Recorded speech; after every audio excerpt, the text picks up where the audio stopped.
Do AQA hate you? He's savouring this one. Are immigrants better students? I'm going to say, right, big question. How much do you bench?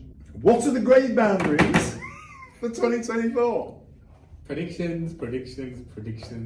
Oh my God, this is exactly what happened to me. It ruined my training career. I'm an imposter, guys. He's an imposter. If the AI is good enough to give you a full mark essay each time you ask it to, what would you do? So if you don't want to reread the books, which is the number one tip, the biggest mistake is... I believe I'm the best in the game. Yes. I just need time to prove it.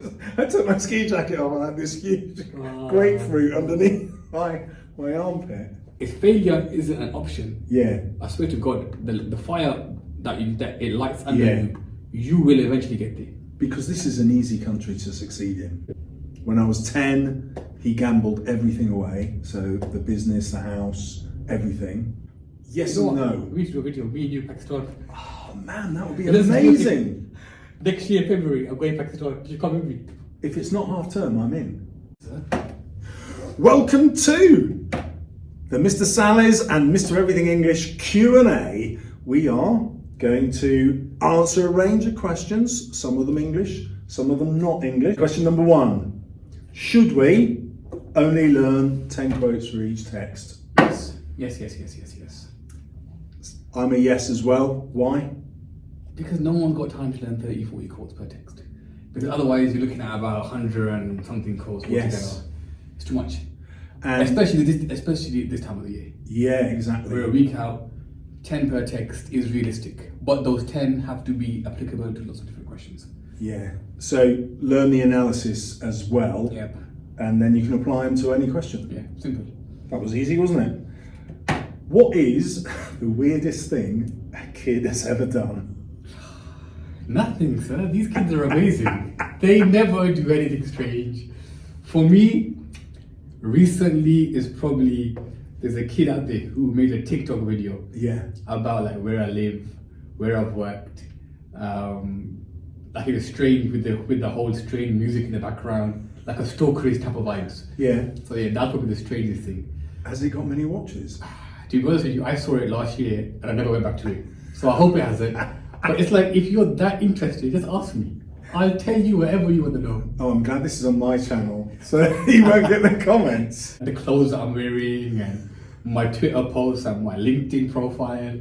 That's probably the strangest thing recently. So the weirdest one I've ever had, which was a lot of effort, was a student faked having a brain tumour in order to get me That is bad. to tutor her. So I rang home and I said, look, I'm really sorry to hear about your daughter. And they were like, what's wrong with our daughter? What's happened? So hold on.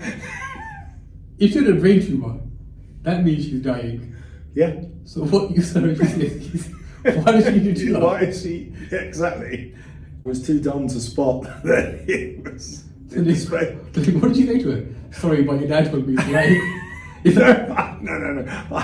I left that to the parents to have that conversation. That's mad. Yeah. Right. Number 3. How do you approach the poetry comparison?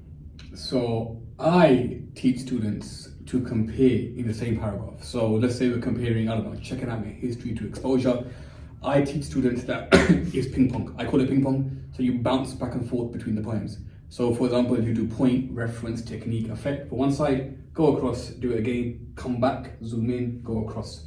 I used to do what you do, which is, you do not talk about it. Yeah. So I used to do what you do. You switched up. Listen, you will eat some cake. So not yet. I'm going to get fatter during the course of this video.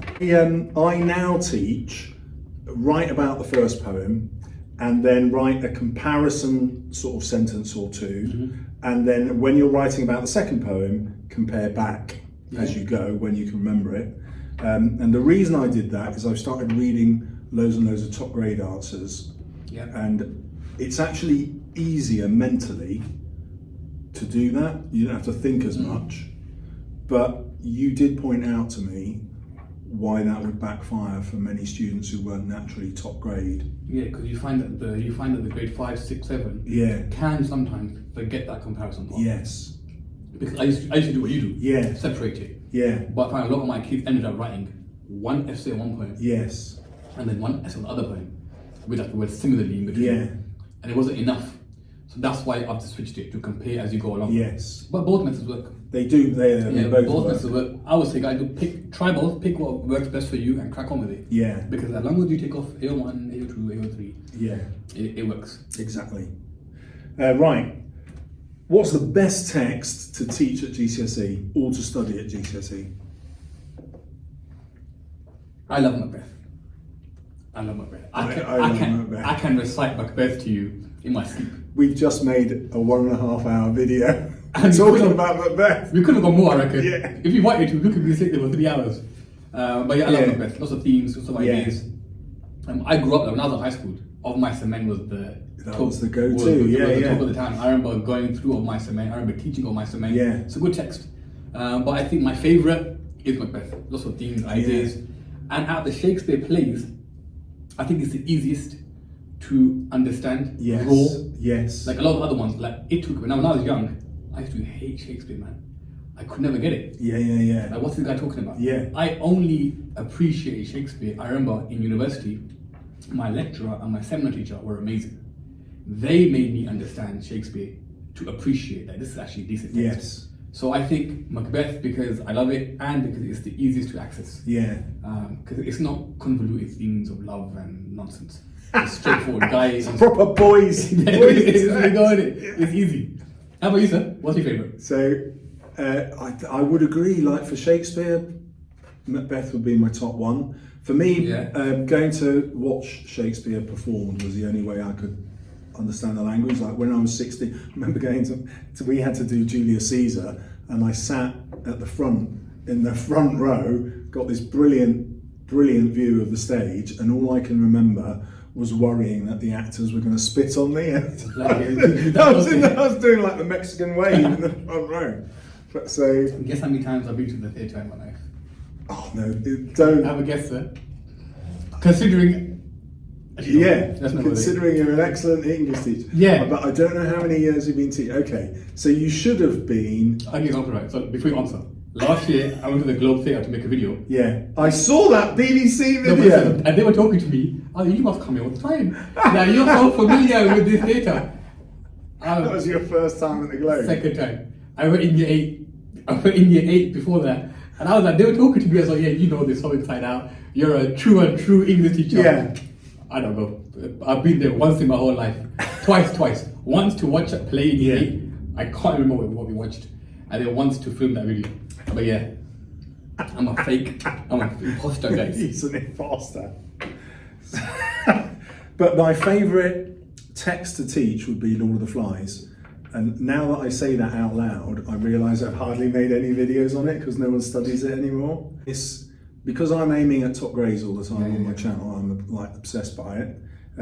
It's an easy text to get top grades in because it's full of brilliant ideas. You know, it's funny you say that now because now that I'm thinking about it, like Frankenstein. Yes. When I first started teaching, I was working at a school that taught Frankenstein. Yeah. So I had never taught Jekyll and Hyde. Yeah. So to me, Frankenstein was amazing. Yes. And looking back after having taught Frankenstein, Jekyll and Hyde, Christmas Carol, Yeah. Frankenstein is also good. It's a good book to teach. Yes. But it's too much, I think. Yeah. That's the only problem with it. Yeah, it's for just too big. For GCSE, Yeah. it's too much, man. Learning the quotes, and the themes, and the characters. Yeah, I read it for the first time this year. And do you know what? That's like- What do you hate the most? What's your least favourite? My least favourite text. It's not about the script, is it? What's your, My least I'll give you Give me some time to think.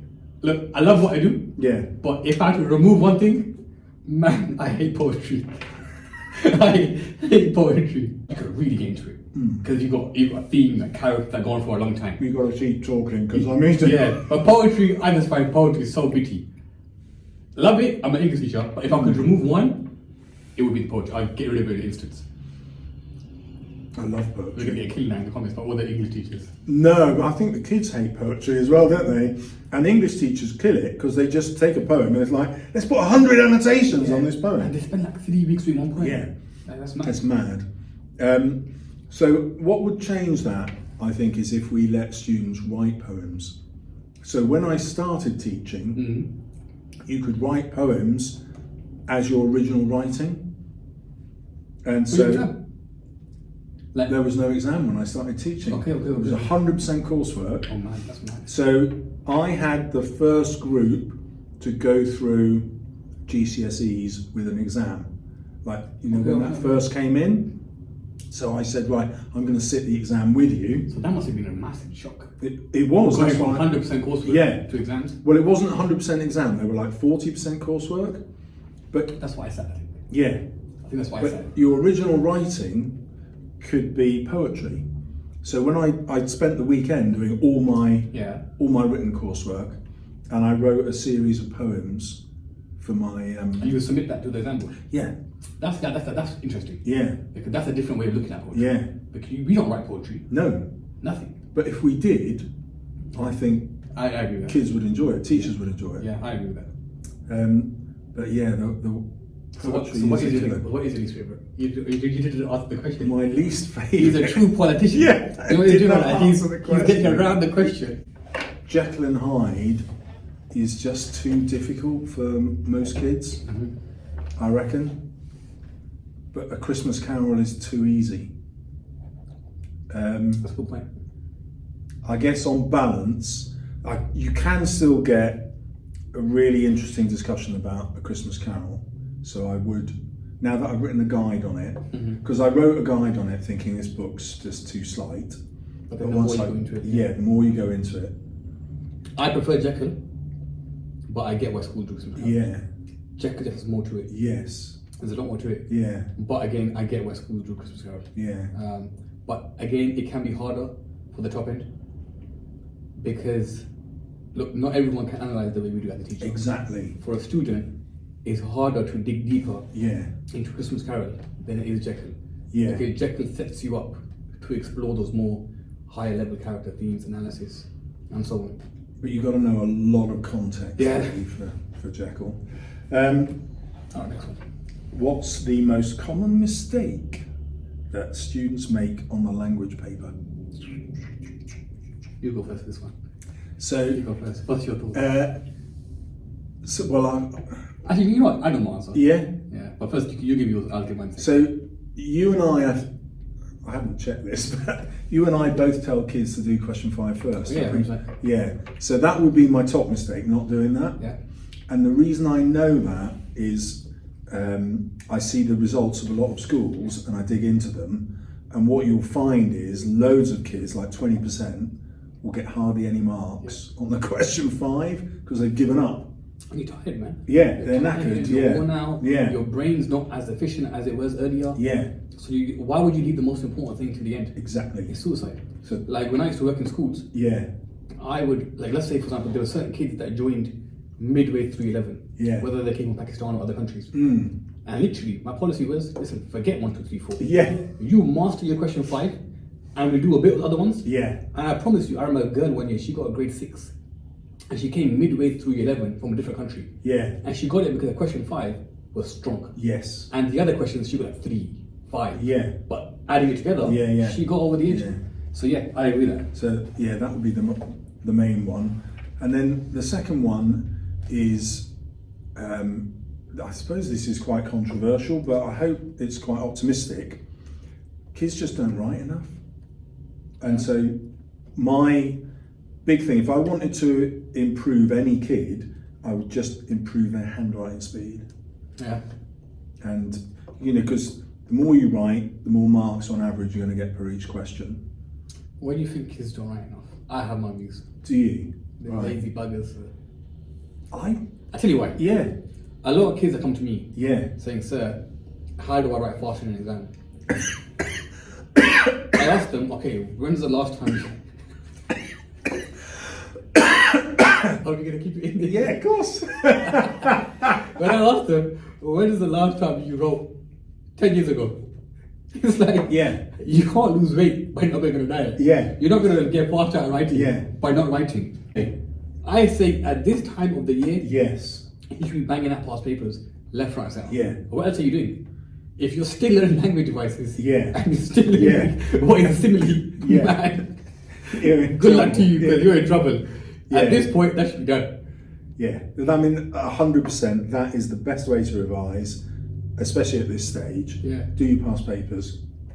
My biggest, what was the question? The question was, The biggest mistake for language. okay, so you mentioned yours, I'll give my ones. One is, it might link later, but I'll mention it briefly, is not pre-planning question 5. Yeah. Should we do that one Yeah. now? And my other one, quickly, my other one is pre-planning question 5, and my other one is not owning your exam. You know this thing about, like, I get my 11 saying to me, sir, Yeah. I run out of time. Mm. But you're the boss of your exam. Yeah. Like, why did you not move on? Yeah. I'm not going to come and move your hand for you. Yeah. Move on yourself. When the 10 minutes are up for question 2, move. Like, don't sit there and write a thesis Yeah. for 10 pages for 8 marks. Yeah. Like, a lot of kids must own that exam. Exactly. For that 1 hour, 45 minutes, you are the boss. You must make tough decisions. Like, for example, I get kids, right? In English, they'll be sitting there. I'm like, what are you doing? I said, I'm thinking. Yeah. Thinking about what? Yeah. It's been 5 minutes. Whatever you're thinking about, Yeah. you're wasting your time. Pick one and Yeah. move on. Yeah. Looking for language devices. 5 minutes go by. Yeah. So I'm looking for language devices. You're obviously not going to find one. Yeah. It's been 5 minutes. Yeah. Pick a verb, pick an adjective, and crack on. But it's that decision making. Yeah. Really own that exam. Running out of time is not an option. Yeah. Because you're in charge. Imagine I gave you a task to do. Yeah. And I said, sir, look, you got an hour to do it. Yeah. And you come back and say, nah. I was thinking about it. Yeah, it's been an hour. I've been thinking about it. Can you give me 10 more days? It's deadlines. You got to meet Yeah. them. So I think it's owning that exam. Yeah. Especially in English language. Yeah. In literature, you get away with it because it's not as heavy on, like, there's not a lot of questions. It's 2 big essays, Yeah, for yeah. example. 1 Shakespeare, 1 19th century. But in language, question 1, 2, 3, 4, Yeah. 5. You make 1 mistake, exam's finished. Yeah. Because you play catch up. And losing 5, 10 minutes is going to ruin the whole exam.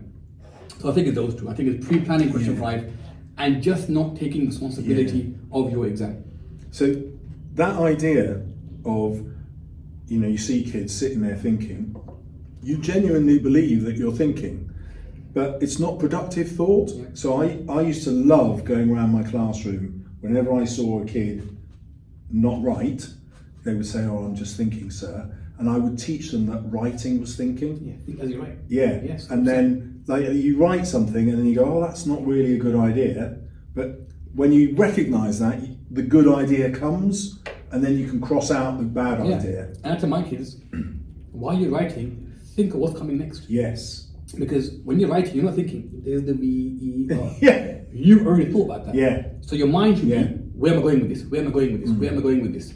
So you should be thinking Yeah. as you write. But again, that's a skill through practice. Yes. I almost never handwrite now. Yeah, correct. And when I sat the GCSE in November, Yeah. obviously it was all handwritten. Oh boy, you must. I was like, I'd done no practice because I wanted to see Did you if feel this that? exam Did you would feel be their good. pain?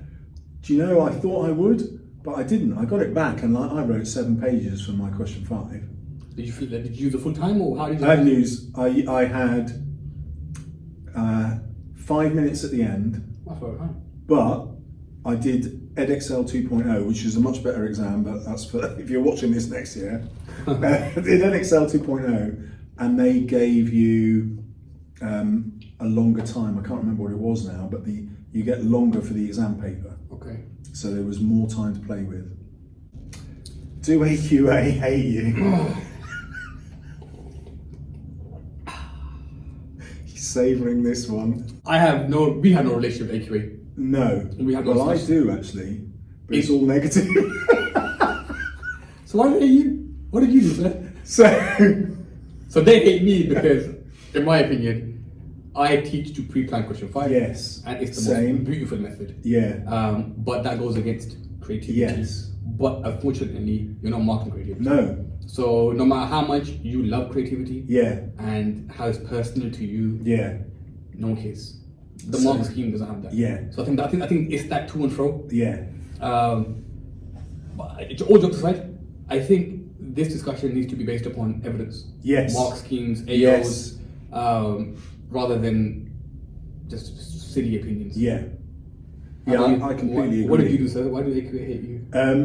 So they rang me up. The head of English for AQA rang me up back in 2017 because I'd started making some videos about how angry I was about this new exam.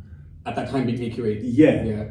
And I did have some clickbaity titles like "The examiner is trying to cheat you out of marks," which wasn't very helpful. And so they rang up and asked me to change, and I was like, well, here are the reasons why I think you're... Gave them the reasons why I thought their exam was robbing people of marks, and they couldn't tell me that I was wrong.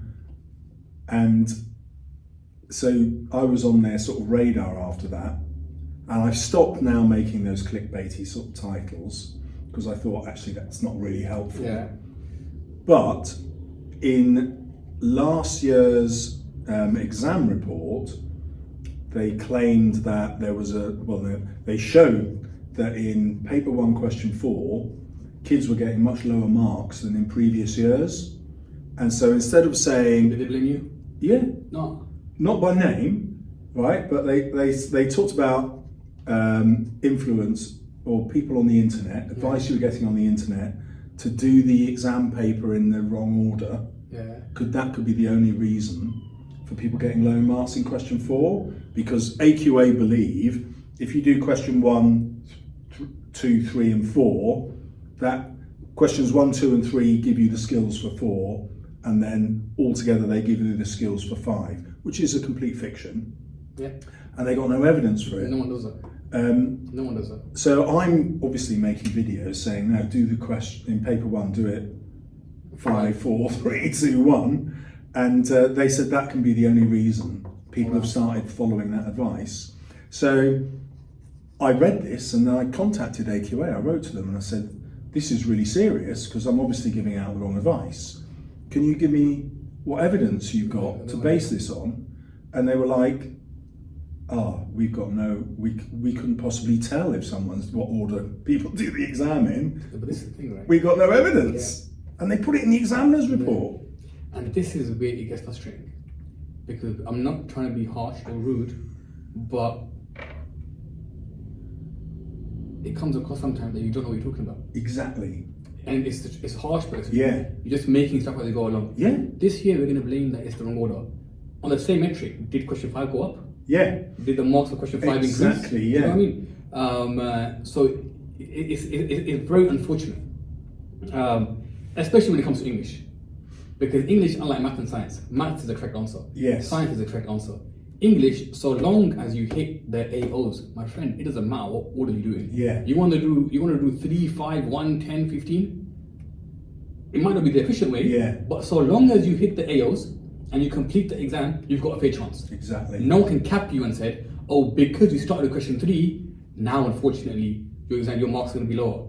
It's very, very unfortunate. Even question 5, man. This whole nonsense about you can't pre-plan question 5. Why not? Yes.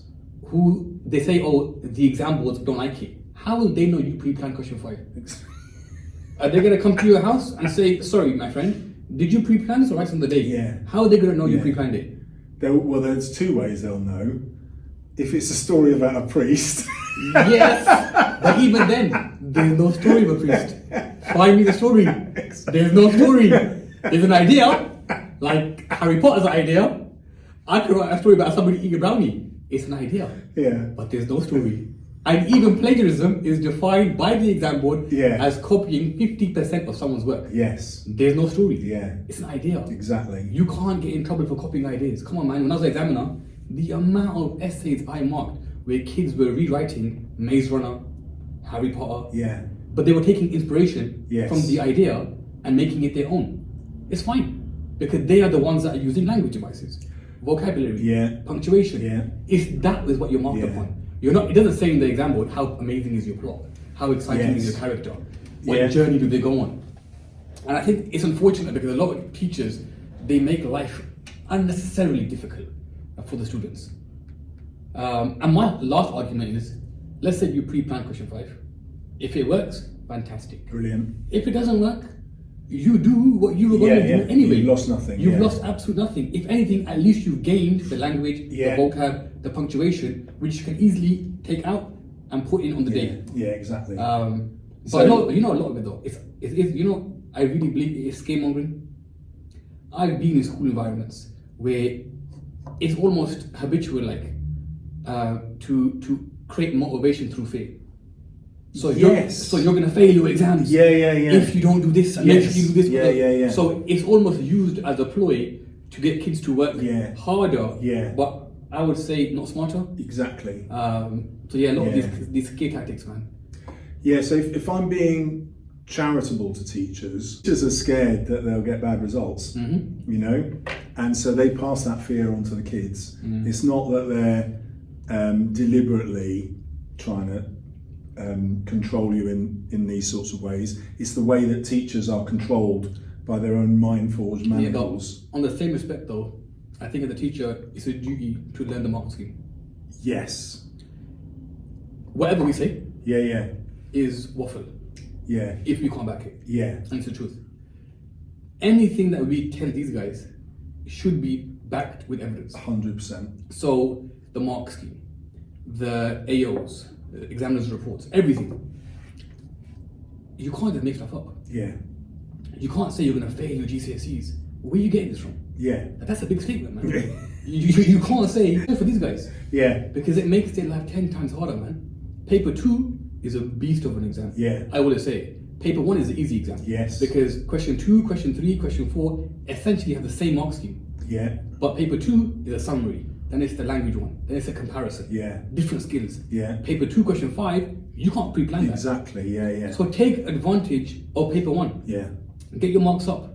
Because I teach question 2, 3, 4, paper 1, pretzel on repeat. Yeah. Question 5, pre-planning. It's the easier paper.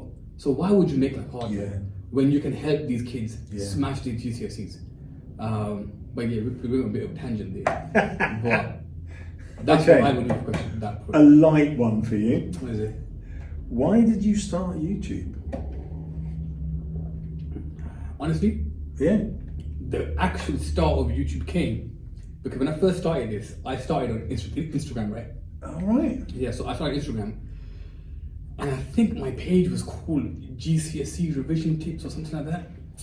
And then I changed it to, I think it was Mr. English or something like that. And then Mr. Everything English. Anyway, I was posting for a while. Yeah. And literally one comment from one student in about 2017 was, "Sir, start making YouTube videos." And I replied to her saying, "Okay." Yeah. And that's where I started. And to be honest with you, before that, I used to work in schools, right? The pay of a teacher wasn't enough.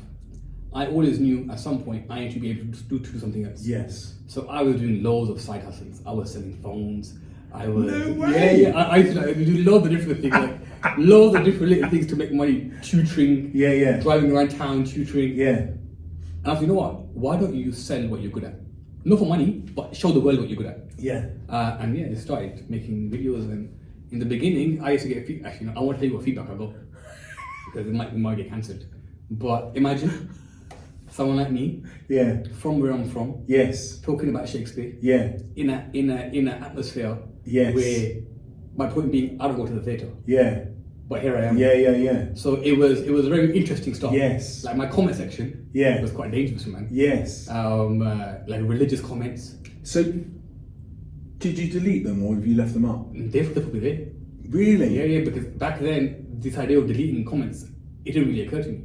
Because I was getting like 5-6 views. So that one comment was like, thanks, man. Even though you gave me a comment, thanks for the comment. Thanks for noticing me. But as time went on, like, you know, my first ever job, I had a parent come see me on parents' evening to see how is an Asian person teaching my son English. No way. And they said that to me. And I remember I was at NQT. And you know when you're new in teaching, you're not confident, right? So I didn't know how to respond. So I just sat there like giving some fake laugh. But looking back, like there were a lot of barriers you have to go through, right? So because the typical path of an Asian teacher is maths. Science. It's not English. So there was a few things. But again, we're digressing. This is a podcast, sir. We're doing a podcast. So I started because I realised I just couldn't reach the number of kids that I wanted to reach. So I once got into massive trouble for suggesting in writing in my first guide. I wrote down that it's impossible for an English teacher to get round a full class and give all 30 kids everything they needed. Why did you get in trouble for that? I got in trouble for that because I wrote about what a typical English lesson would be like, and so I stupidly thought, well, 75% of English teachers are female, so I said, your teacher is probably, so the probabilities are and so some female teachers thought you're just being sexist, and I can understand why they thought that.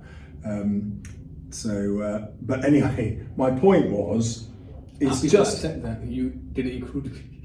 You didn't include me in this metric, so I was not a part of that book. No, but I thought, well, if I can just get my best ideas and stick them on YouTube, I wasn't interested in any other viewers. It's my own kids could then, the sort of top third of the class who really were motivated and wanted to do well. Yeah, because they could just watch it. Yeah, because you did that at a time where it wasn't like common. Yeah. It was a long time ago. Yeah, it was 8 years ago. Yeah. Back then it wasn't common. 10 years. Yeah, so there was no TikTok. There was no Instagram really. Yeah. To be honest, even when I started YouTube, there was you. Yeah. And Mr. Bruff. Yeah. And that's it. Yeah. There wasn't anybody else that was doing it. Well, Stacey Ray, I think, was the only other one I've ever heard of. Okay. Yeah. And now we've created something so great, irony. Everyone's jumping on. Isn't it ironic? English, female-dominated subject. Yeah, Mr. Bruff, yourself. Yeah. And myself. Yeah, that is. But I reckon there's a shelf life on it. Yeah. I do. I would say every dog has his day. Every dog has his day. If you're in whatever you're doing, reap your rewards while you're there. Yeah. Because there's always somebody waiting to come up. Yeah. And that's part of life. Yeah. So even now, like I get it. As time goes on, there'll be somebody else coming along the scene. Yeah. So you maximize what you are at that peak, and you give way to the next, if they're good enough. Yes. It's just how life works. That is exactly it. I feel like that watching your channel grow, mate. Oh, no, don't say that. No. Right, English question. Should we do what's the most common mistake in the literature exam? Yeah, cool. Shall I go first? Yeah, go for it. There's loads, right? The writing part, but I would say not knowing the stuff. Look, lit is content heavy. Language is not content heavy. In literature, you're at the mercy. You can learn pretzel, PL, PT, whatever you're learning. Yeah. But if you don't know, you don't know. So you can't do no analysis. A lot of kids might say to me, "Sir, I'm not good at explaining the effect." Yeah. But that's because it's not because of the effect. You actually don't know the play. Yes. So you can't talk about that quote and that technique in detail because you don't know what came before it, what came after it, what were the implications. Yeah. And you find that the kids that know the text really well, they can explore that quote in detail. Yeah. So I think the biggest mistake is not knowing your text the way you should. Yes. Like Google summaries are not the place to go. Yeah. I even tell my kids who come here, even watching our videos isn't enough because you'll watch it and you forget it. Yeah. You watch it, you make notes, you learn it, then you check, do I actually understand it? Yes. Then you move on. But yeah, I think the biggest problem for English lit is kids don't know the books.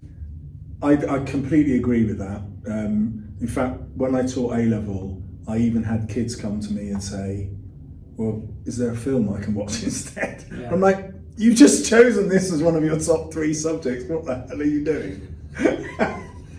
But let's imagine we've got quite a lot of viewers who just can't be bothered to go back and read the books. It's funny, you get some kids who quote the movies and they don't know the difference. Like they talk about like Inspector Calls, the play, Inspector Calls, the movie. Yeah. But the movie's different. Exactly. So yes, Mr. Ghoul is a ghost. Yeah. He disappears. Yeah. And all that stuff.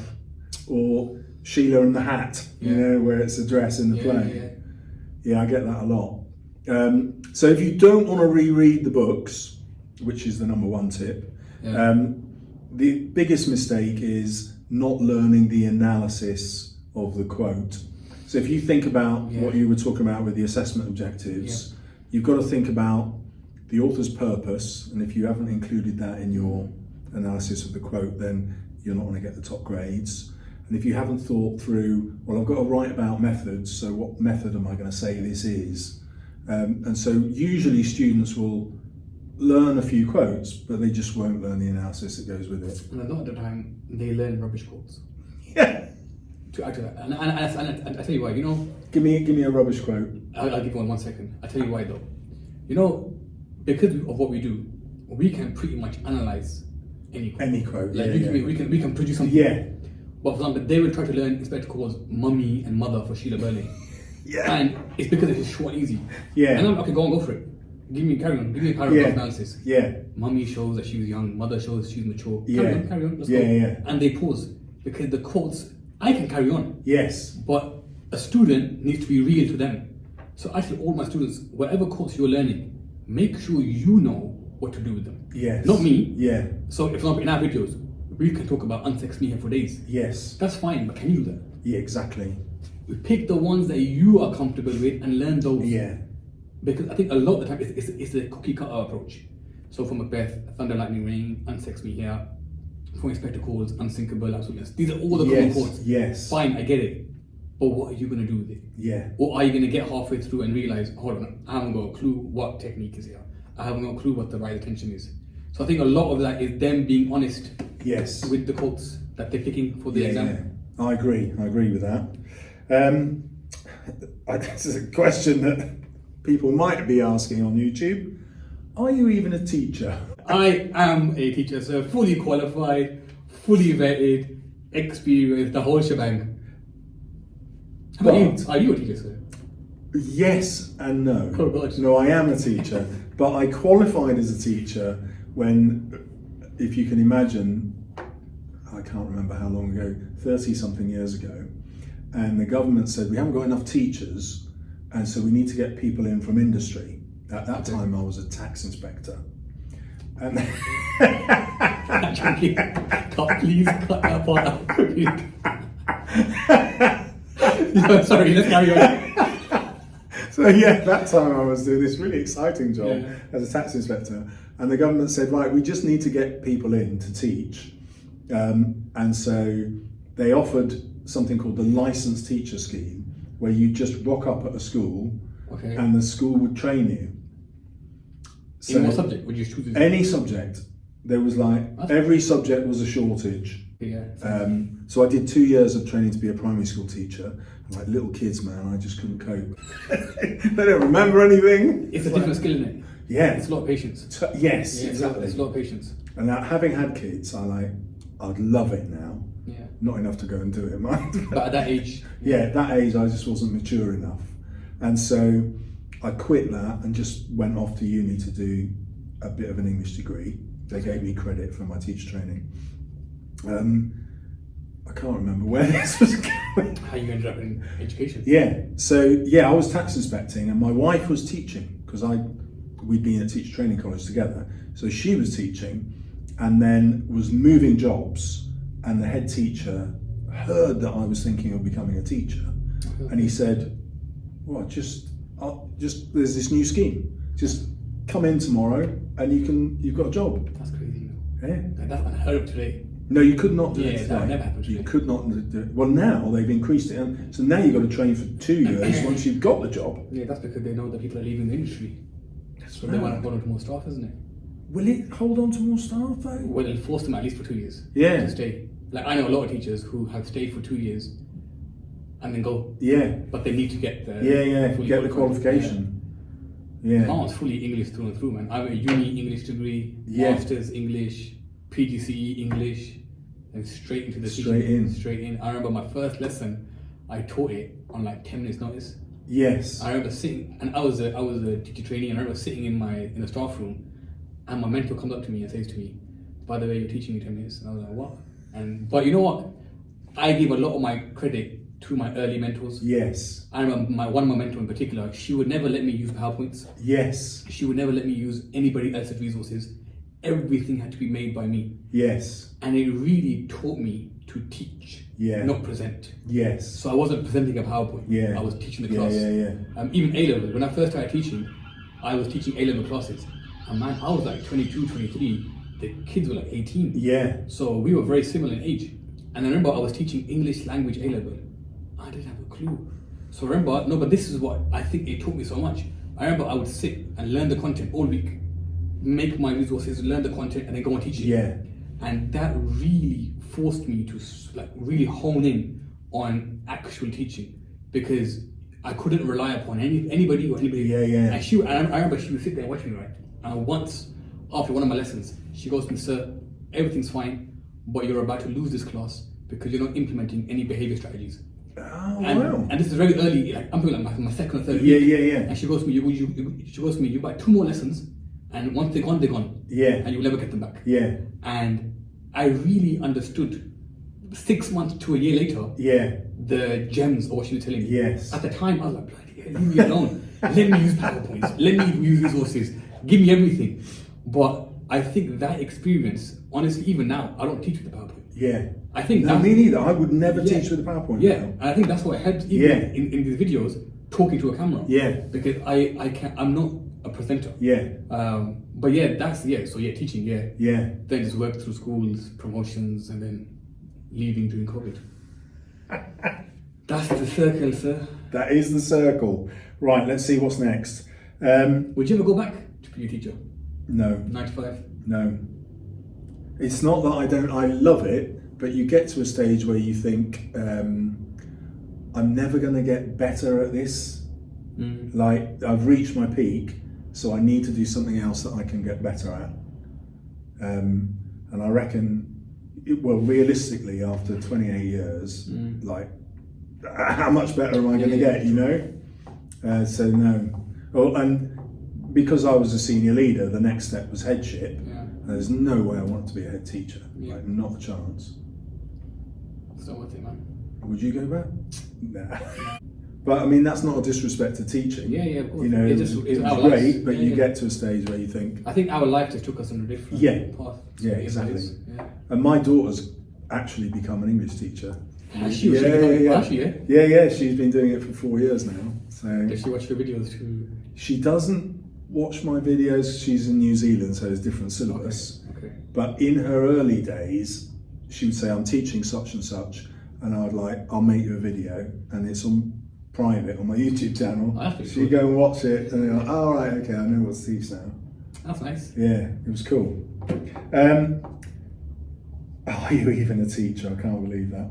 Right, how would you prepare for the English exams? Like, this is going to go out on the Sunday, and then people are going to have, 10 days before their exams? So are we talking someone from 0 to 100 or? Well, let's say 20 to 100. What would you do? Oh man. English lit or lang? Both. So you got 10 days. Yeah. Honestly, this is what I would do.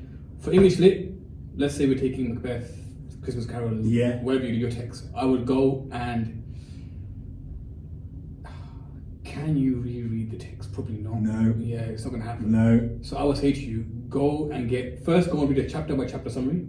Just so you Okay. have, and Yeah, spend yeah. I'm doing like half an hour. Yeah. Spend half an hour, 40 minutes. Yeah. Because just know the text. Yeah. Then go and learn who are the key characters, what are the key quotes, and what are the key contexts that I need to know. Yeah. And when I say that, I'm talking like one sheet of key characters, Yes. one sheet of key quotes, and one of context Yeah. for each of your books. Yes. Do that in a day. That shouldn't take very long. Yeah. And then apply that to papers. It's going to be that part of practice, because you don't need Yes. to know everything about everything. Yeah. You need to know enough Yeah. to fake it for 4 paragraphs Yeah. or 5 paragraphs Yeah. in your exam, and you're done. So it's about learn what the book's about, Yeah. learn your quotes, learn your characters, learn your context, and then bounce between application. Yeah. And the application will show you, okay, you know what, my essay on Macbeth was really easy, but I struggled about Scrooge. Yeah. Okay, fine, let me go back, Yeah. fix up on Scrooge. Because you've got 10 days. Yeah. You can definitely make it work. Yeah. Because let's say you spend one whole day fixing your notes. You spend one whole day learning them. You got 8 days to apply. Yes. And if you do consistent application for yeah. 8 days, it's just enough time. Yeah. And for language is not content heavy. Language is skills based. Yeah. Learn your language devices, learn your structured devices, Yeah. and go through all the questions. And pre-plan that question 5. Yeah, watch some content on YouTube. Yeah. Honestly, Yeah. Learn how to answer the questions. It's that practice though. Yeah. You have to get in that practice, because I meet lots of students, right, who are like walking, talking encyclopedias, Yes. but they don't know how to do exams. So you can ask them about Romeo and Juliet, they'll tell you everything about Romeo and Juliet, but it doesn't reflect in the grade. Yeah. Because unfortunately, the exam is a written exam about a set topic Yeah. with a set mark scheme. So yeah, that's what I was saying. Yeah. How about you? I would agree with all of that. I would get 2 or 3 grade 9 essays, or if you're aiming for grade 7 essays. I reckon you'd understand a grade 7 essay even if you're at grade 4. Yeah. And I'd make sure they were on different topics connected to the text. Yeah. And then I would try and learn those. Now you wouldn't learn them word for word, but that's what I'd get all my notes from. You're gonna do plagiarism in a minute, right? I'm laughing because you're gonna get AQA coming for you, sir. You're now saying pre-plan your English literature. 100%. Oh, blimey. 100%. Oh, blimey, you must have me. Yeah. Oh, yeah. So you learn those 3 essays Yeah. by taking notes, as you said, Yeah. the quotes, and then you go to the past papers Yeah. and put the essays aside and say, right, I'm going to try and answer the question using just what I've learned. Then you get the essays back out and go, let me see what I've missed that I could have added in. Yeah. And then you go again with the next question. So do you believe you can pre-plan English literature essays? 100%. I agree with you. 100%. 100%. And I've taught that off camera Yeah. for forever. Yes. But I don't But put it's it on not on your YouTube. because people get upset over it.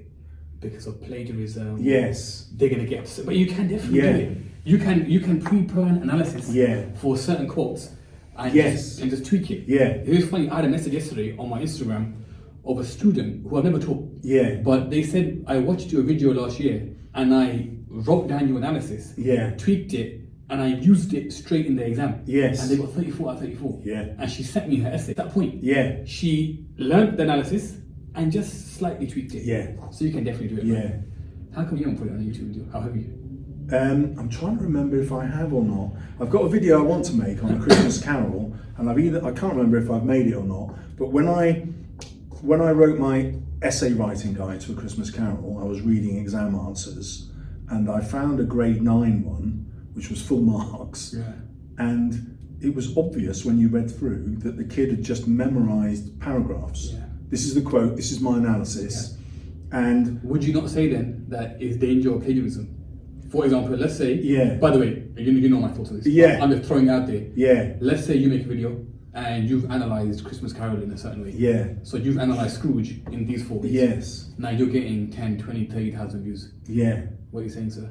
So Now if 30,000 kids yeah, take did that it. and go in the exam, So if they all wrote word for word exactly the same thing, then, and I had written exactly the same thing, Exactly. then technically, yeah, that is plagiarism. But what happens is you reproduce the ideas. Exactly. It's not plagiarism. Just like in the classroom, yeah. where you're reproducing your teacher's ideas in the exam, aren't you? Exactly. It's like our video on Unsexed Media. Yeah, We don't know seriously, we gave them loads of ideas. yeah, It's their job to bring it all together exactly. in a paragraph. Yeah. All you're giving is an idea. Yeah, And that's what teaching is. exactly. If that's the case, every part of teaching is plagiarism.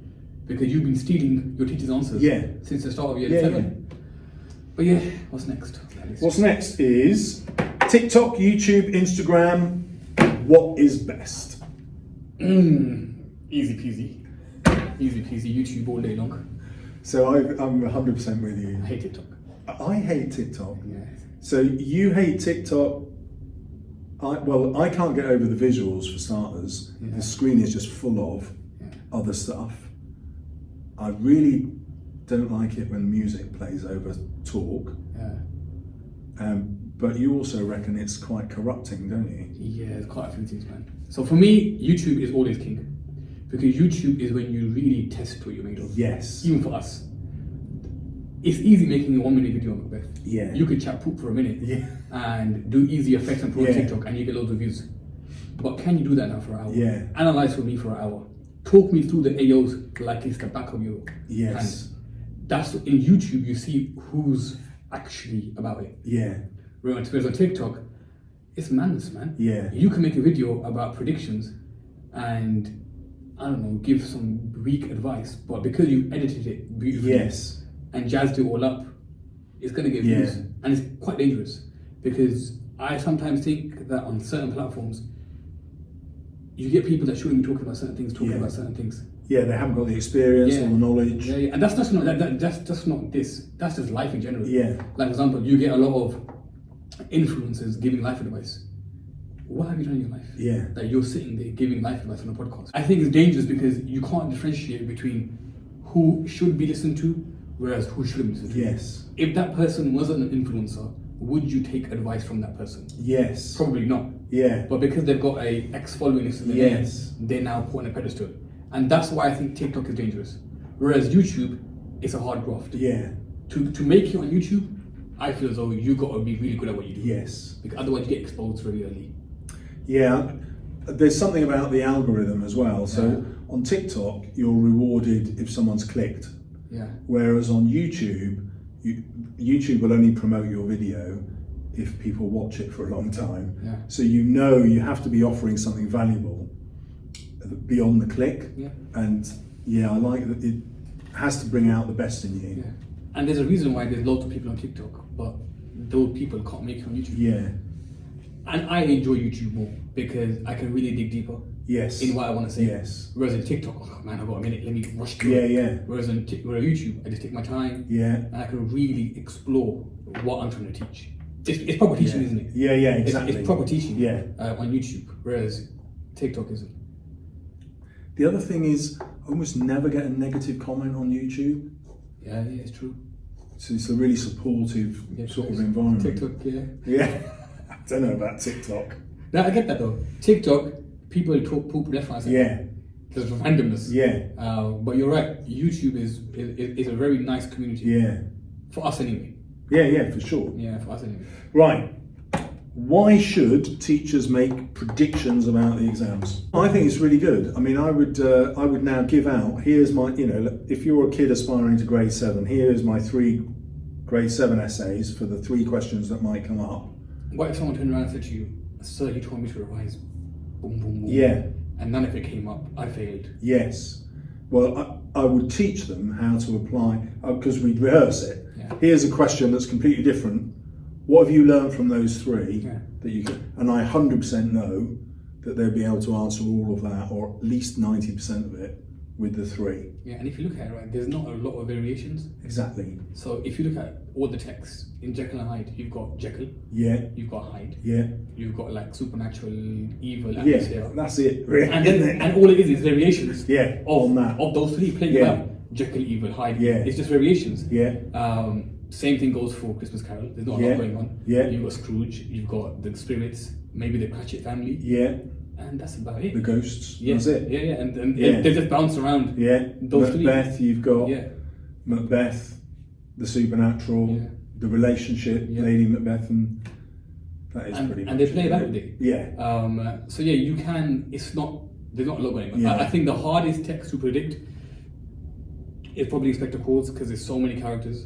Yes. But again, with that though, you get 2 questions. Exactly. So it kind of supports itself. And I always say, like, if you've got a choice, do the one that's leads you straight towards the themes because it hits the AOs better. Yeah. And it opens the door for more. Yeah.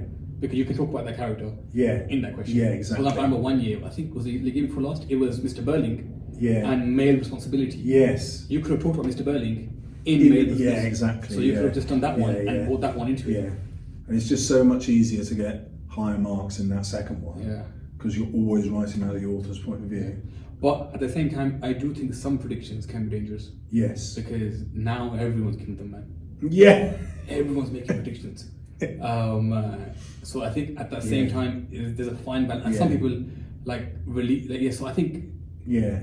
even for you guys, I think you guys need to make sure that the way you take predictions isn't like, oh my god, Sir said Yes. it's going to be the witches, so I'll do the witches. Yeah. It's okay, Sir said the witches, let me just make sure Yeah. I know about that, plus Yeah. everything else. Because, I mean, I 100% agree with that. So 50% of my predictions will be wrong. But I'll watch out for my prediction videos because what I'll do at the end of it is I'll apply my prediction to all the other questions. If my prediction doesn't come up, I will have given you an essay plan. Right, let's apply that essay plan to different questions. So that's why I feel morally okay doing it, in case I have got someone who's just revised my video. Although partly I think if you've just revised my video, you deserve to fail. But I still want you to pass. But I think for us, we produce so much content, right? Yeah. That there's a whole library to help them. Yes. If it was just a prediction with nothing else, yes. Yeah, then it's a bit of a dangerous move. But we give so much, man. We're just so nice. Actually, can I tell them about your cleaner? No. But I know he's really, really nice. Okay. Right. Big question. How much do you bench? The most I've ever benched, I think, like 110. That's good. That's the most. But that was when I was like on it properly. No way. Yeah. Now 110. You know, I tore my upper chest. Me too. I tore my upper chest. Yeah, pectoral tear right across here. Right there, man. Dumbbells. I was doing dumbbells. No and way. And the guy gave me a spot. He goes, one more. As I pushed for one more, for some reason, he took one out of my hand. No. And the other side, do you know how paper tears? Yes. I heard. Yes. My back tears. Oh my God. This is exactly what happened to me. Man, it ruined my training career. Because even now, any push, like shoulders or chest, pulling I'm fine. Back, bicep. But any pushing exercise, it hurts like crazy. So, were you taking any creatine at the time? I genuinely can't remember. I probably was. I possibly was, but I can't remember. So that's what did it. I started taking creatine, which is totally legal supplement. No, I've never done the steroids.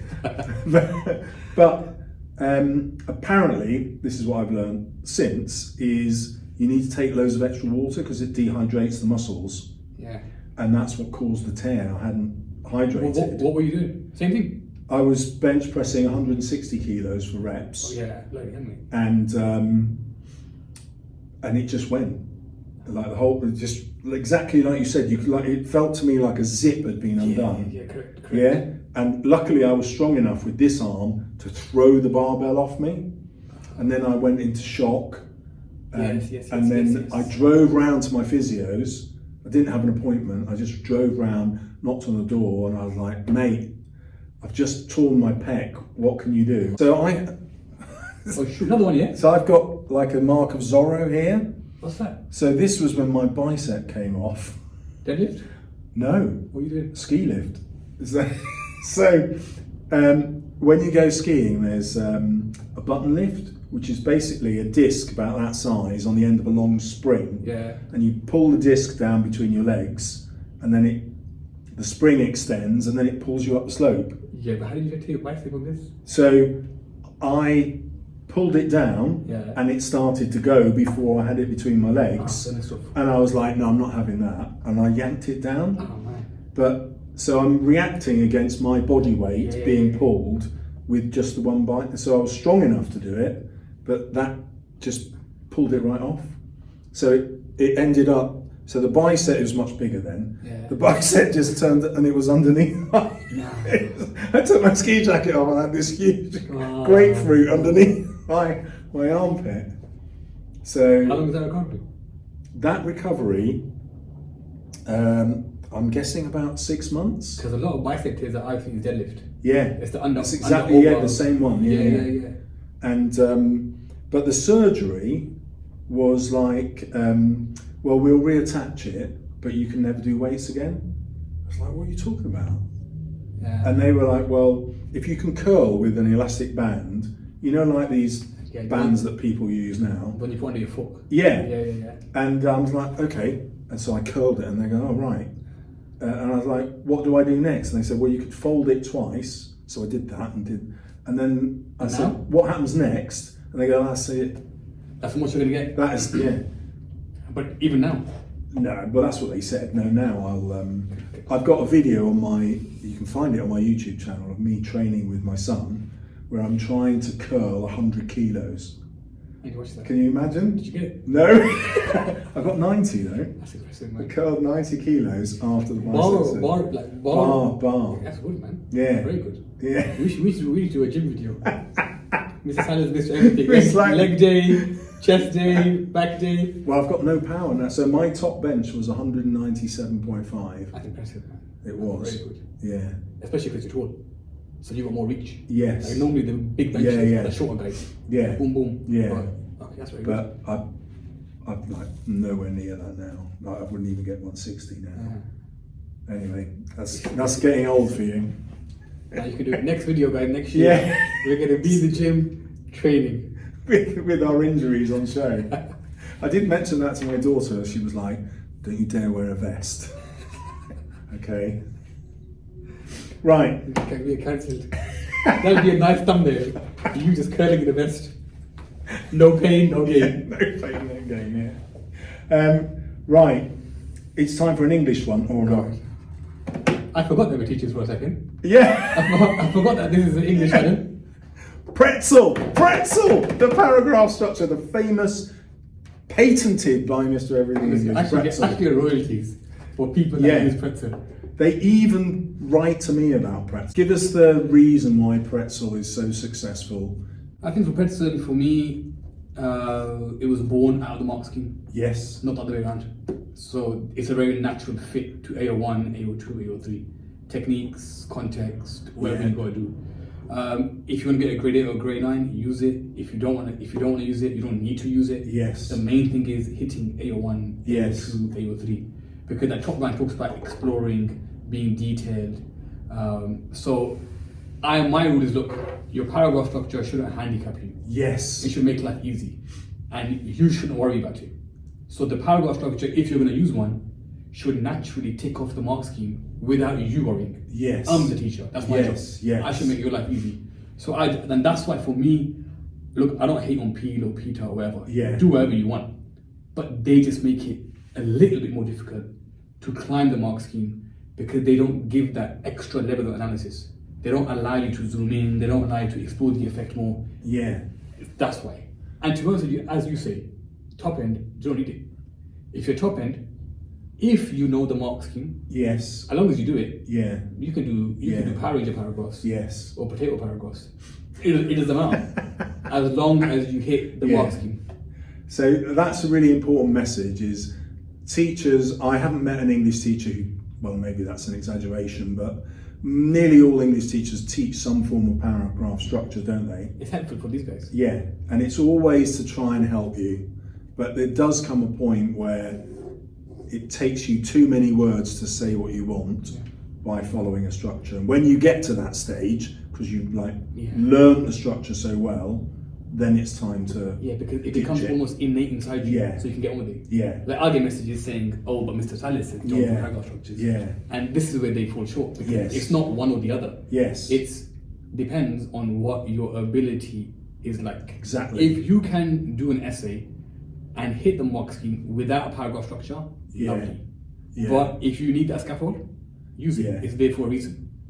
And I think that's really it. And that's my advice. I get loads of questions like that about all sorts of methods that I teach, and they'll go like, "Yeah, but my teacher says something different," or "Mr. Everything English says something different." And it's like I said, that's totally cool. Do a practice exam question, and then see if my advice gives you a better mark. If it doesn't, don't take my advice. Like, it's not right for you. And what I find is, even the kids that I teach, the ones that I taught for a long time, they'll start on pretzel. Yeah. But what I find is, as they get a little bit older and more mature, Yes. they'll start tweaking pretzel. Yes. So when I mark their work, it's not always PRT. Yes. It's like PR, but then they added a Yes. so it's fine.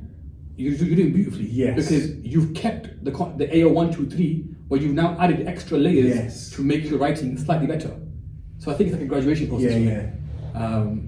But I think it's helpful for those students who struggle with getting through an essay. Yeah. Because a lot of kids, Exactly. they struggle with essay writing. Yes. They can do a paragraph, Yeah. but they can't repeat it and repeat it. So and I repeat think, it. like getting back to teaching, I think the main reason for me that students struggle with essay writing is they're genuinely not taught how to write essays. Yeah, I agree with that. So I've got big beef with schools. It's like, and a lot of them they don't teach essay writing till year 10. It's like, why can't you do it in year 7? And even then, when it's taught in paragraphs. Yes! In the sense Because where- that's what fits on a PowerPoint. One paragraph. Yeah, but it's not a thread. Yes. I call it. I tell my kids, right, it should be a thread the whole way through. So whatever you said at the beginning, it's a build. Yeah. Not paragraph one sounds different to Yeah, paragraph two. yeah. It should all read seamlessly. Yes. You're building an argument. Yeah.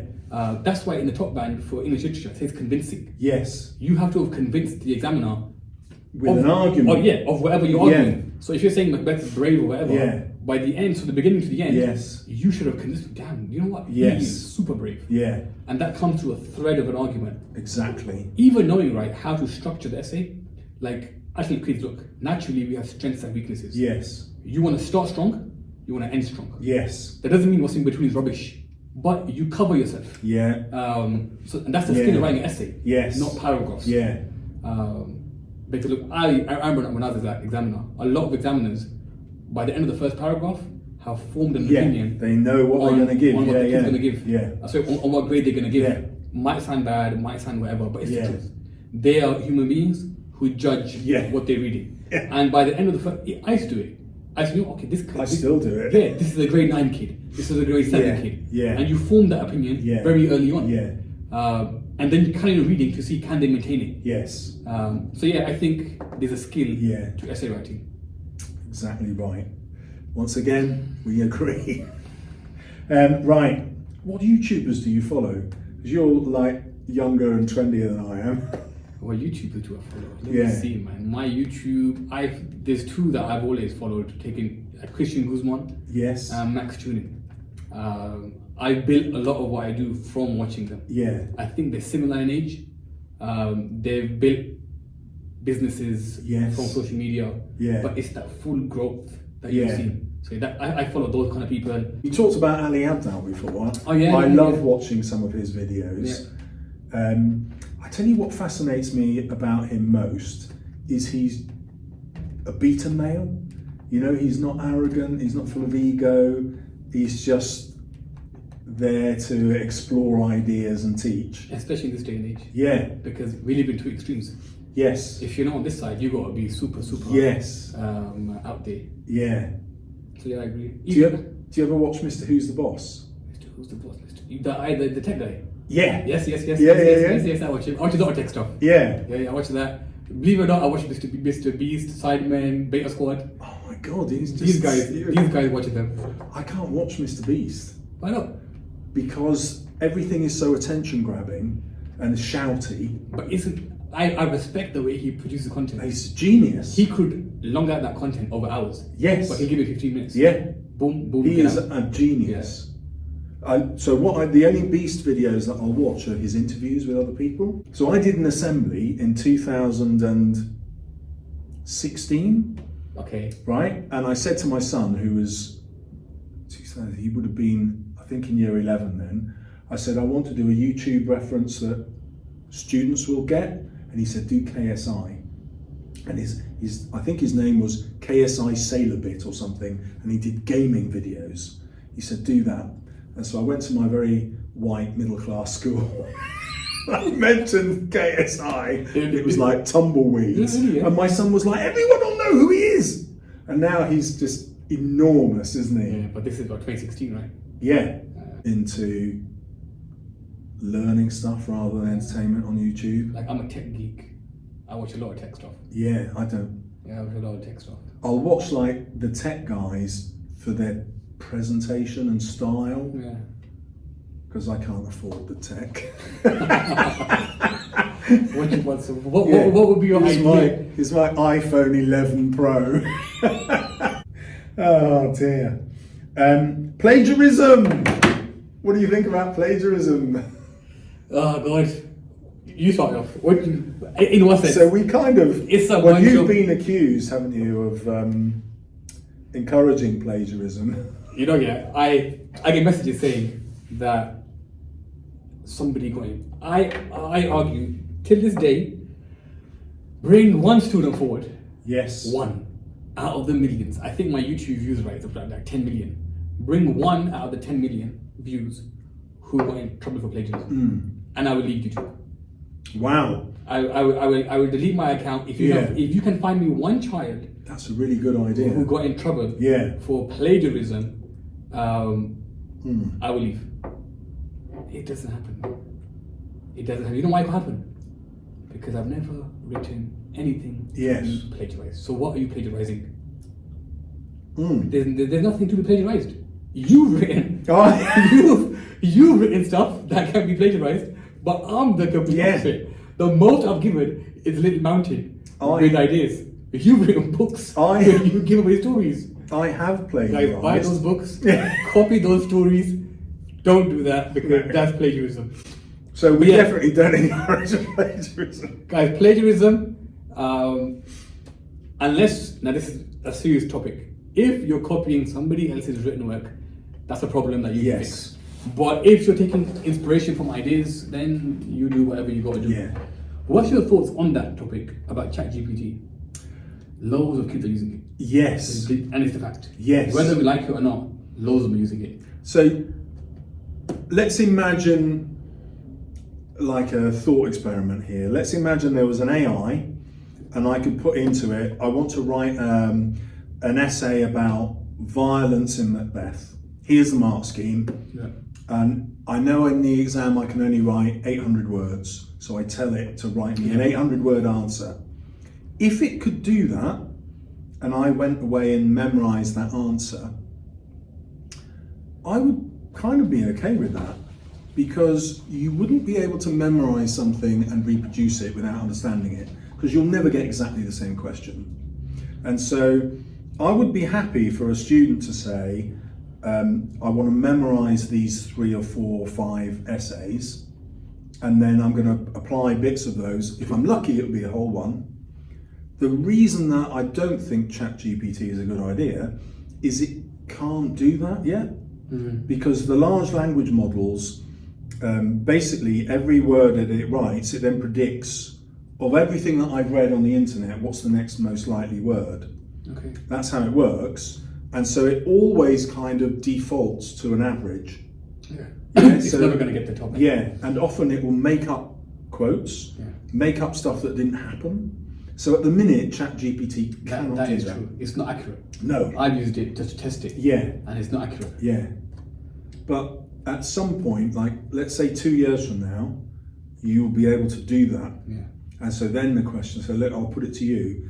If the AI is good enough to give you a full mark essay each time you ask it to, what would you do? Look, we got to be real, right? Yeah, We live in this world. yeah, You can't say, oh, don't use it because they're going to use it anyway. yeah, But I think your point stands strong. It's that point. I could go on the internet right now and pull up model answers. yeah, They know how to find. yeah, We can go on YouTube and type in Macbeth full mark answer. Yeah. It'll come up. The question is, can you take it, learn it, Yeah. reproduce it Yeah. in an exam? That's going to be the skill. yeah, Because even schools give model answers. yeah, Even in school lessons, Yeah. teachers give model answers to students.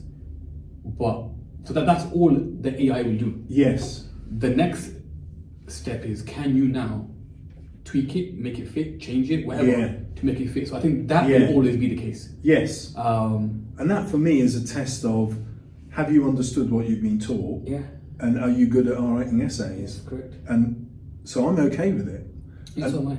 and- There's nothing different to ChatGPT giving you a Yeah. 34 out of 34 than me and you putting Yeah. one up on the channel saying, here's AQAs, Yeah. 34 out of 34. So this is what I'm excited about, but also worried about, okay?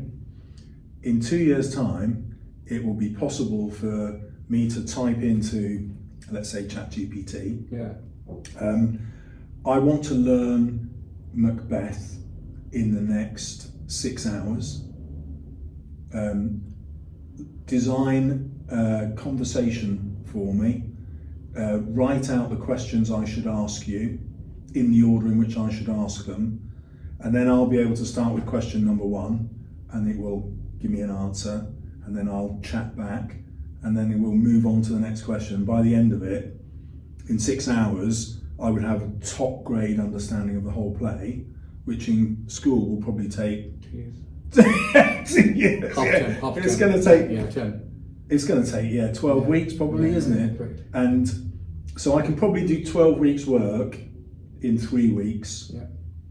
And that's what I'm excited about, but also scared, because then why would you watch a YouTube video when you can just Yeah. chat? The thing is, right, I think for now anyway, until I think you can't replace that human interaction. Yeah.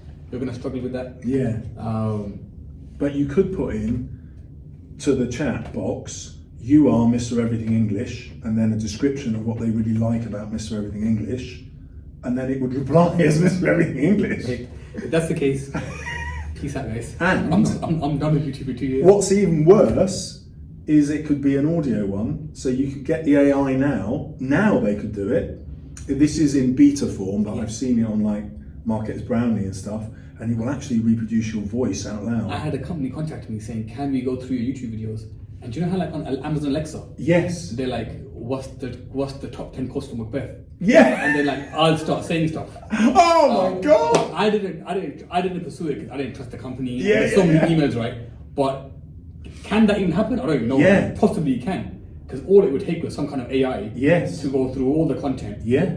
My voice is there anyway. Yes. And just talk out loud. Yeah. So That could be awesome. We need to get we need to get Mr. Everything we need to AI get and ahead Mr. of the game.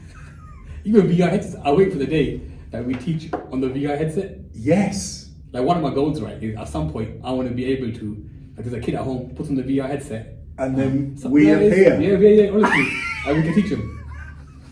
What a great world. Okay. But I do think by the time that kicks off, I think we'd be out of there. Yeah. I don't know. I reckon it's imminent. How long do you think you're going to be doing this stuff? YouTube? This. Well, I'm so old now. I'd call So I enjoy it. So as long as I enjoy it, I'll keep doing it. Like even when I don't need to work now. Yeah, it's like one of those. It's just Yeah. it's good fun. I get to meet amazing people, Likewise, and I get to eat really great food. food and troll the teachers. Right, next question. We've covered pre-planned question 5, haven't we? Yeah, I think quite a lot. Yeah. What are the grade boundaries for 2024? Predictions. I reckon, honestly, I see it going up at a push at the bottom end, like 4, 5, 6. Yeah. Slight. I think last year, 61 out of 80 was a grade 9. Call me a nerd, but I'm pretty sure it was. Yeah. Whereas what I teach to my students is 65 is a grade 9. So I always work at the top end. Yeah. Because I say to them, I'd rather make it harder for you here, and in your exam it's easier for Yes. you. So I reckon grade boundaries, if they're going to go up, slight Yes. ones here and there. But nothing major. Because after COVID, I think this is the 3rd year, right? After COVID now. Yeah. Because during COVID it dipped. It was low. I think 35 out of 80 Yeah. was a grade 4 in COVID. I think they'll climb back up. My prediction is they won't go up by more than a mark. Yeah, I agree. And they might even not go up at all because attendance of year 11 has been so bad. And if you think about it, this is the cohort. This one and the last year's one that were the biggest COVID impact. Yeah, because they were in year 8 and year 7. Yeah. The other cohorts were in year 10 and year 11. Yeah. They had done their kind They'd of. still done a lot of work. Yeah. So yeah, I don't think the grade boundaries will get worse. Yeah, I agree with that. Yeah. So take it to the bank. We know people that work in, of course, our connections. You know, people get so upset at our predictions. From my predictions, other than comment, you got it wrong, sir. No, as in the grade boundaries. Oh, I've never predicted grade boundaries before. I think I did that once. Yeah, I seem to remember that. I did that once, right? People are crazy. Did you get written up in the national press? But they didn't even watch the video. This is the crazy thing. Because in the video, I start the video saying, Yes. these are Yes. predictions. But they were off the thumbnail, Yes. which was something like they released the AQA, yeah, to release them, yeah. Yeah, that's right, I didn't even watch the video. On the side of it. Yeah, I love that. That was so funny. Right, are you an examiner? Right now, no. In the past, yeah, I've been an examiner. I think everyone's been an examiner. Not me. I refused. Yeah, I needed the money. Yeah, I needed the money, so I was the examiner for a bit. never needed the money enough. It's a good experience, but Yeah. it's everyone. Like I said to you earlier, people use that as some kind of like Badge. rite of passage. Anyone can be an examiner. Yeah. If you're a teacher, so Yeah. pay for it. Yeah. Yeah. So yeah. So I get all my exam experience from reading exam answers that have already been marked by the senior examiner. So I don't know how accurate, but there you go. Right, your favourite and worst things about teaching? Favourite and worst? I think favourite, I love what I do. Yeah, but what is it that at you the love? heart of it, I love that progression. Yes. Like when you see a student and you know that you've taken them from, like, I don't know, a grade, whatever. Yes. But sometimes, honestly, it's not even about the grade. Yeah. It's their confidence. It's a lot of things. I know on here we talk about grades all the time. Yeah, yeah. But because this is a YouTube video. Yeah. But when you're live in that moment, sometimes it's that journey. Yeah. Where a lot of kids that I meet right now, I don't care about your grade. Yeah. I will care about it eventually. But right now we got other things to fix. Yes. So it's that real journey that you take Yeah, a student yeah. on. I love it. What do I hate? I think the silly politics Yes. that are involved in the teaching world, and I call them silly because they're really silly. It's sometimes it's not putting the students first. Yes. There's a lot of red tape and a lot of bureaucracy, Yeah. and sometimes that can ruin education for a student. The goal is, for example, right? I remember a lot of people saying, "This works, but our students." Yeah. Our students can't do this, or Yeah. they'll write them off, saying because these kids are from a particular Yeah. area Yeah. or a particular background, Yeah. our students can't do Yeah. this. Kids are kids. Yeah. Whatever system you impose upon them, they will flourish. Yes. So I remember when I would teach my top set and my bottom set, I would teach them with the same expectations. Yeah. Just the only difference is my bottom set, I would take them a bit longer to climb up to Yeah, where I yeah. need to. But I wouldn't write them off. Yeah. Say, "Oh, you guys the bottom set, do a P paragraph. Yeah. You're gonna get a grade 1. Peace out." Yeah. No, you Yeah, have yeah. belief in those kids and you elevate them to that same status. I always say this. It's easier having top sets. It's easier. Yeah. Because they come to you already at a certain starting Yes. point. Yeah. Yeah. But taking a kid from a bottom set and really progressing, Yeah. moving from a grade 2 to a 5 or a grade 2 to a 6, that's what it's about. Yeah. I love exactly the same thing. So increasingly now, the thing that I dislike is the number of kids who aren't willing to put in the effort. You just don't get that if I put in loads of effort, I would just get loads better marks. And when I started teaching, it was easy to show kids, if you put the effort in, you'll get the grades. Yeah. But that's because they were willing to put the effort in and then they would find their grades went up. Yeah. Whereas now I find it's much harder to persuade a lot of kids that they can actually do it. What do you think has changed? I think students are more likely now to think we've got a kind of deficit culture.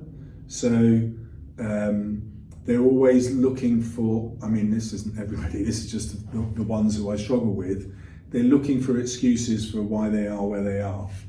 So, you know, oh, well, we haven't been in school for X number of months. But at the same time, I know that I had loads of students learn more when they weren't in school because there were no other distractions. Yeah. And they could apply themselves. Or they're like, well, we'll get onto this, but like, well, I've got anxiety of some sort. And it's like, well, what are you going to do about that? Yeah. I think a lot of that, like that we could talk about in a second. Yeah. But I think even the culture of teaching has changed. Yes. In the sense that if I was to look at, sometimes teachers or the teaching world, they give excuses for excuses. Yes. Like I look at back when I was at high school, right? Mate, my teachers, if they said sit up straight, Yes. my parents reinforced that message. Yeah. My school reinforced that message, and I had no choice but to follow through. But now it's a lot of like eggshells. And Yes. a lot of like, can I say this? Can I not say this? What if they get upset? Yeah. And that's dangerous in a school environment because you've got 1,000 something kids. Yeah. And if everything comes down to subjective feelings and whatnot, how do you function that? Yes. Oh, miss, I can't work today because I don't know, I don't feel up to it. But your feelings don't change the reality that you have an exam to do. Yes. And as a teacher, I think we should be building that mindset. But I think too many teachers, they lap up to that mindset. Yeah. And they don't build resilience. Your job as a teacher isn't just to teach Macbeth, Yeah. isn't just to teach Shakespeare, is to build resilience in these children that they can tackle anything. So this point about anxiety and whatever else we've talked about, Yeah. if you're going to peddle all of that, then you're building an excuse Yes. for what's coming next. Yeah. I didn't pass my GCSEs Yeah. because of whatever. Yeah. Like I teach my kids, look, you got one chance. Your excuses, unfortunately, come August, Yeah. those people that gave you excuses, they're gonna say bye to you at the Yeah. gates and say have a nice life. Yeah, yeah. Take care of yourselves. I'll see you later. They're not gonna see you after that point. You're on your own. Yeah. You're on your own. When you're at college, you're on your ones. If you're doing a retake, you're by yourself. Let's see how far your Yeah. excuses take you then. Excuses only work when there are people willing to listen to your excuses. But when you're now by yourself Yeah. and no one gives a monkey's about your excuses, now what are you gonna do? You're gonna either go hide in a hole, Yeah. or you're gonna suck it up, Yeah. and you're gonna get to work. Like this whole culture and teaching about just too many excuses for students. Yeah. Like the kids that come here, it's not just about teaching content. It's about that resilience, how to get through exam season, how to not crumble because of stress, how to not let anxiety defeat you. Like, where is your resilience? Yeah. Life is tough, man. If you're gonna start making excuses for Yeah. hardship, you by default have been raised to think that life's supposed to be perfect. Yeah. People like, I look at my parents. Yeah. They went through way more hardship than I'm ever gonna go through. Yeah. Exactly. And it's really difficult to get, well, even adults to understand that. But, both my parents went through 2 different wars. Yeah. And, the idea that you can't overcome really difficult circumstances, never, because they all had to. they Like did the too. whole generations, And I was the same. I was an illegal immigrant. I got deported. I was free school meals for a bit. I had nowhere to live. All those things. And You had everything to set you up exactly. for excuses. Yes. Because you've got every excuse in the book, Yeah. like me. Yeah. But you can't let that define No. you, man. And also, like, no matter, well, I say no matter, I mean, there must be some people who live really terrible lives, but, if you pick an average, really difficult life here, and you say, well, go to the Ukraine or Syria or something, like, Yep. you've got a fantastic life. School is free. You can, whereas, I went to Vietnam last year, and it's a poor country, and school is not free in Vietnam. But all the kids go to school and poor people pay.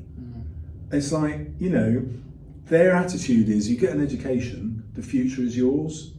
And that's so true. But a lot of people here have just lost it.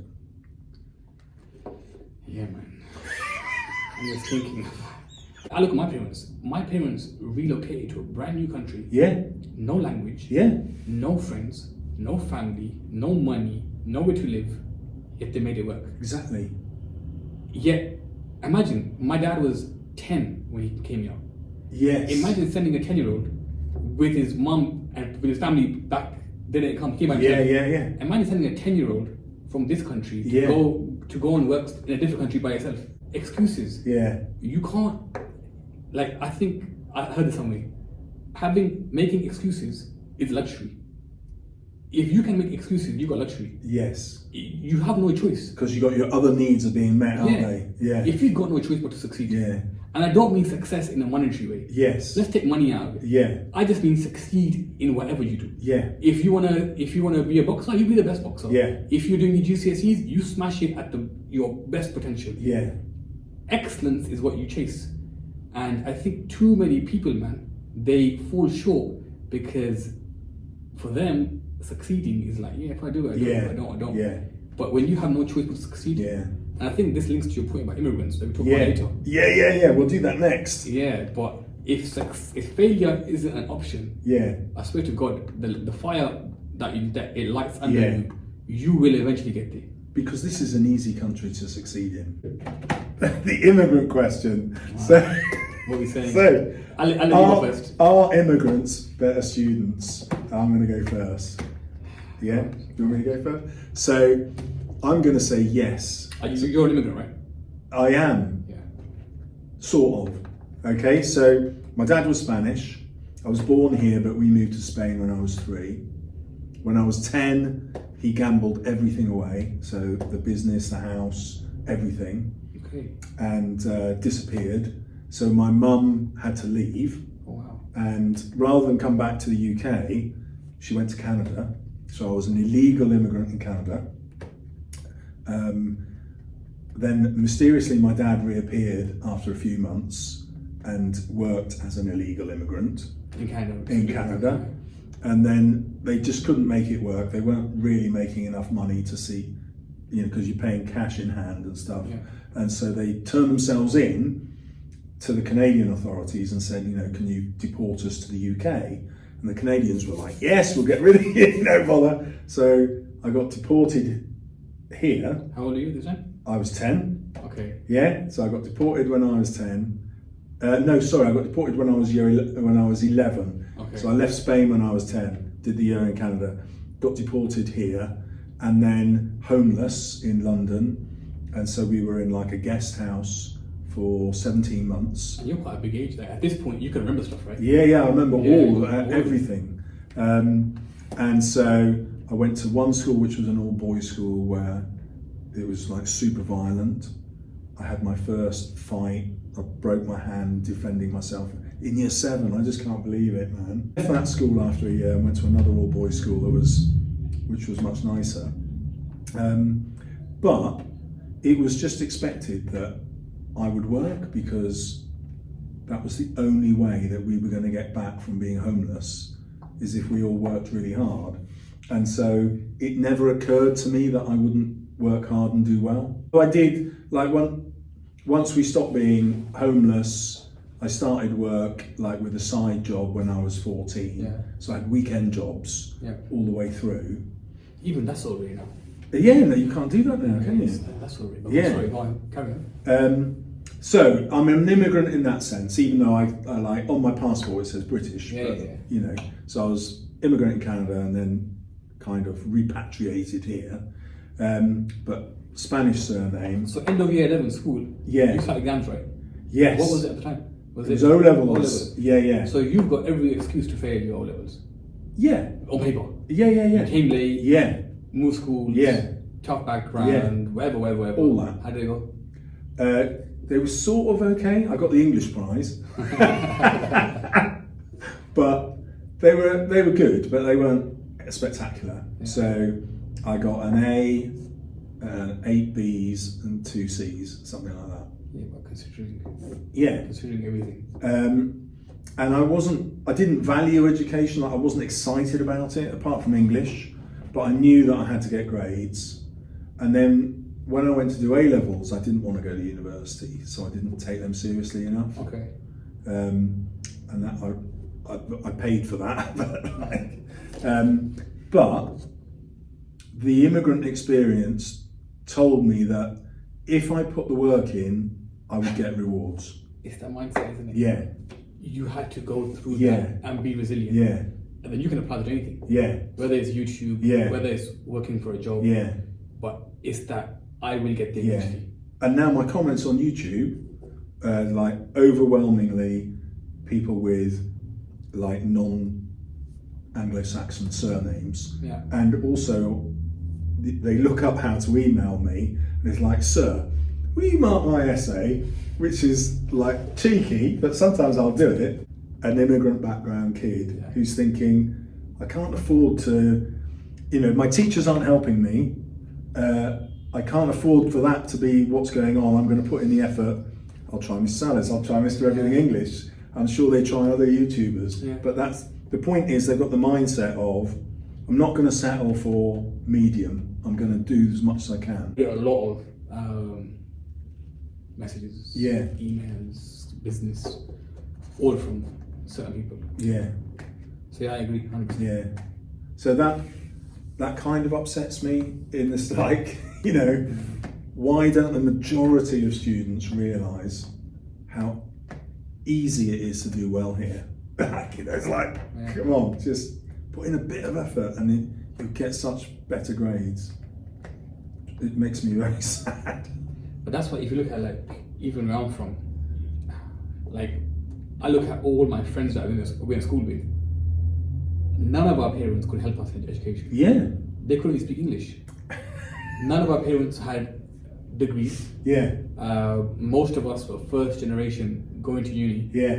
But success story after success Yeah. story after success Yeah. story. So yeah, I would agree with what you're saying. Okay. We might have to cut now. Let's have a look. That's it.